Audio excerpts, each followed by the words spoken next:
ఇప్పుడు మనం చూడబోయేది పొన్నగంటాకు ఫ్రైడ్ రైస్ అండి. ఇది చాలా టేస్టీగా ఉంటుంది. మళ్ళీ తొందరగా చేసుకోవచ్చు.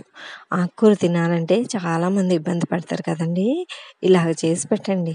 పొన్నగంటాకు కళ్ళకు మంచిదండి. విటమిన్ ఏ పుష్కలంగా ఉంటుంది. అందువల్ల పొన్నగంటాకు తరచూ తీసుకుంటాం వల్ల కళ్ళ జబ్బులు అనేవి రావన్నమాట.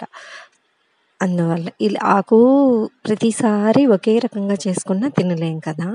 ఇలా గనక ఫ్రైడ్ రైస్ లాగా చేసుకుంటే చక్కగా బాక్స్‌లో పెట్టి తీసుకెళ్ళడానికి అనువుగా ఉంటుందన్నమాట.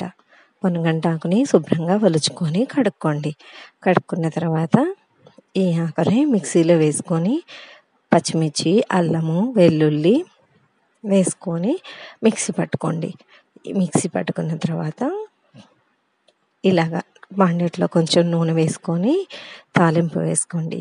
తాలింపులో కొంచెం పప్పులు తగులుతూ ఉంటే బాగుంటుంది. అందువల్ల కొంచెం పప్పులు రానిచ్చుకోండి. తర్వాత కొంచెం ఉల్లిపాయ తరుక్కొని వేసుకుంటే కొంచెం బాగుంటుంది. ఏదో ఉల్లిపాయ వద్దు అనుకున్నా వదిలేసేయచ్చు. ఇలా తర్వాత రుబ్బి పెట్టుకున్న పేస్ట్ని కొంచెం అంత వేసుకొని మనకు అన్నానికి సరిపడంత కొంచెం వేయించుకోండి.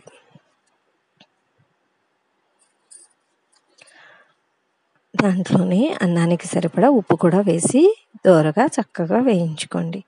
ఇది వేగింది, ఉడికింది అనిపించినప్పుడు అన్నము వేసుకొని కలుపుకోండి. అంతే, పొన్నగంటాకు ఫ్రైడ్ రైస్ రెడీ అయిపోయింది. మనకి బాక్సుల్లోకి అన్నిట్లోకి చాలా రుచిగా ఉంటుంది. ఇలా గనక తీసుకెళ్తే మళ్ళీ కూర సపరేట్గా కూడా తీసుకెళ్ళక్కర్లేదు. ఆకుకూరలు విడిగా తినాలంటే ఇబ్బంది పడే వాళ్ళకి ఇది మంచిగా ఉంటుందన్నమాట. ఇలా చేసుకుంటే చాలా చాలా